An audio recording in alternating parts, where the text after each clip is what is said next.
एक लड़की भीगी भागी सी। बाहर बारिश हो रही थी और अंदर हरीश ये रोमांटिक गाना गा रहा था। हाथों में गर्मा गर्म अदरक वाली चाय का प्याला, रात का सन्नाटा और हमदम का साथ। शायद इसी को जन्नत कहते हैं।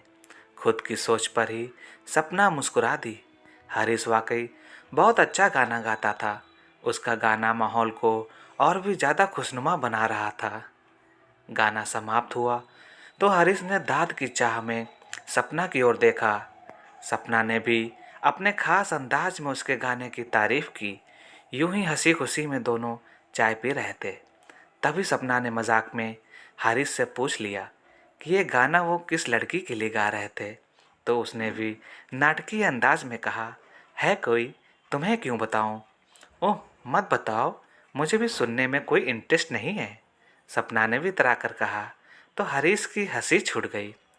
वो हमसे रूठ जाते हैं बार बार, वो हमसे यूँ रूठ जाते हैं बार बार कि उन्हें मनाने में हमारे आंसू बहते हैं जार जार। हारिस ने उसे मनाने के लिए जोड़ तोड़कर शायरी बना ली। उस पर सपना ने भी अपनी तरफ से जोड़ दिया। बड़े ही फालतू शायरी करते हैं आप, बड़े ही फालतू शायरी करते हैं आप, ऐसे ही बस कुछ भी कहते हैं आप। सपना के इस शेर पर दोनों खिलखिलाकर हंस पड़े और फिर बातों में मशगूल हो गए। तभी सपना उठी और अचानक ही नीचे की ओर भागी और गार्डन में जाकर भीगने लगी। हरीश ऊपर से ही उसे भीगते देख रहा था। सपना को बारिश कितनी पसंद है उसे अच्छे से पता था, तो रात होने के बावजूद उसने उसे भीगने से रोका नहीं। जी भर के भीगने के बाद सपना ऊपर आई तो हरीश उसे देखकर फिर गुनगुनाने लगा, एक लड़की भीगी भागी सी। सपना ऐसे ही गीली उसके सामने चेयर पर बैठ गई।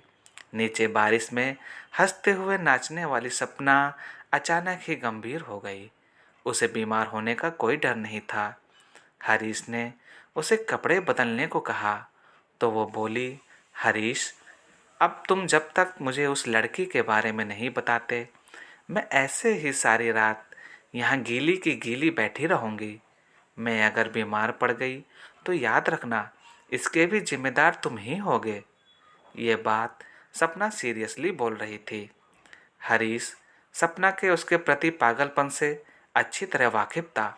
सपना को समझाने की गरज से उसने कहा, सपना, मैं तो मजाक में कहा था जान, तुम्हें चिढ़ाने के लिए मैंने ऐसा कहा था, वरना तुम तो मुझे बचपन से जानती हो। मेरे ज़िंदगी में अब कोई नहीं है और ना ही कभी होगा। तुम आज फिर से बहक रही हो। मैं बहक रही हूँ? मैं? क्या मैंने तुम्हें रंगे हाथों नहीं पकड़ा था रोहित के साथ? बोलो। सपना और हरीश बचपन के दोस्त थे। कॉलेज में उन दोनों की दोस्ती रूही के साथ हुई और भी उनकी बेस्ट फ्रेंड बन गई। हरीश और रूही एक दूसरे को चाहने लगे थे। सपना ये बात जानती थी। हरीश सपना को बस अपना बेस्ट फ्रेंड ही समझता था, मगर सपना उसे बचपन से प्यार करती थी और उसके साथ ही शादी करना चाहती थी। सपना हरीश के प्रति पागलपन की हद तक पॉजिटिव थी।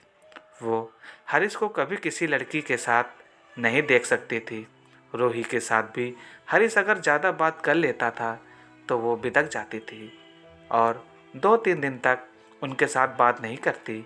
फिर हरीश के बहुत मनाने के बाद ही मानती थी।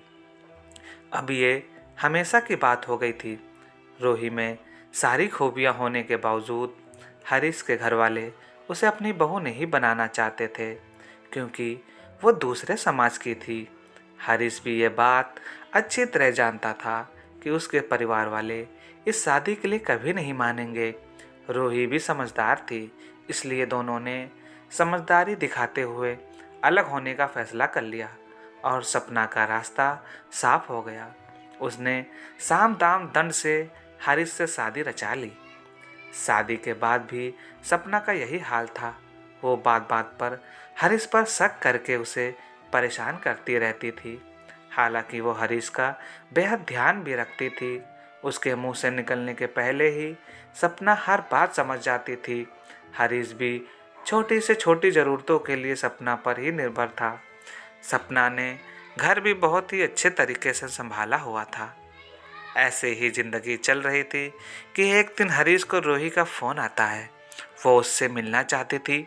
ये एक फ़ोन हरीश और सपना की ज़िंदगी में तूफान खड़ा कर देता है। हरीश और रूही एक रेस्टोरेंट में मिलने का तय करते हैं।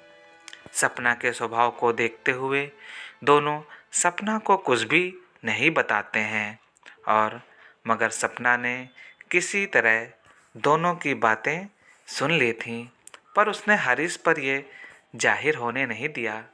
दूसरे दिन तेज़ बारिश हो रही थी। रविवार का दिन था, सो हरीश बहुत बहाने बनाकर घर से निकला था रूही से मिलने के लिए। उसके पीछे पीछे सपना भी निकल पड़ी।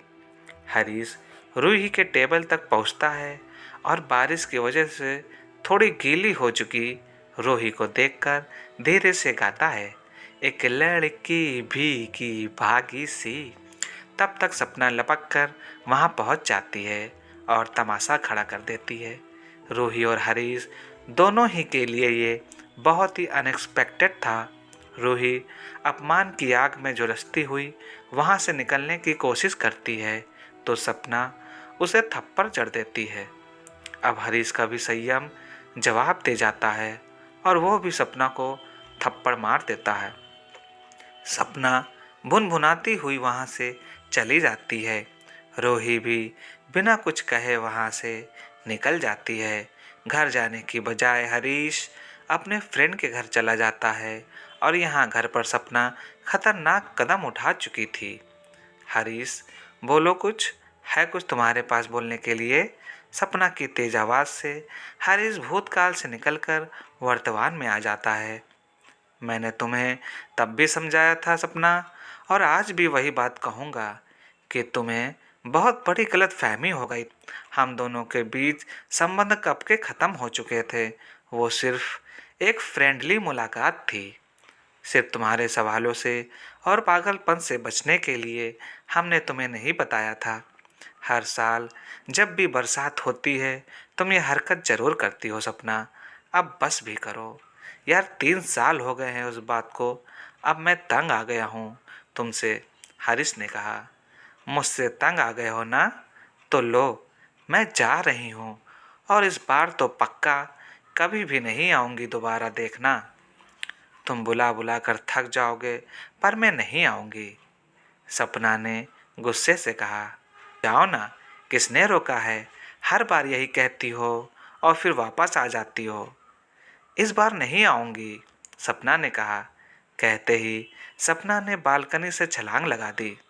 सपना का शरीर नीचे निष्प्राण पड़ा था, बारिश में भीगता हुआ। ठीक उसी दिन की तरह रेस्टोरेंट से गुस्से में निकली सपना ने घर आकर आत्महत्या कर ली थी। हारिस के घर आने तक उसका शरीर ऐसे ही भीगता रहा। नौटंकीबाज कहीं की 6 साल से हर बार बारिश के मौसम में एक बार ज़रूर आती है और हर बार लड़ाई करती है और फिर कभी ना आने का फैसला करके चली जाती है। चलो अब अगली बारिश तक रास्ता देखूंगा पगली का। उसने नीचे झांक कर देखा तो सपना नहीं थी। भारी मन से गुनगुनाते हुए वो अंदर आ गया, एक लड़की भीगी भागी सी। दोस्तों, ये कहानी अगर आपको अच्छी लगी हो तो प्लीज़ लाइक और सब्सक्राइब करना ना भूलिएगा। मिलते हैं आपसे अगले स्टोरी में, तब तक के लिए धन्यवाद।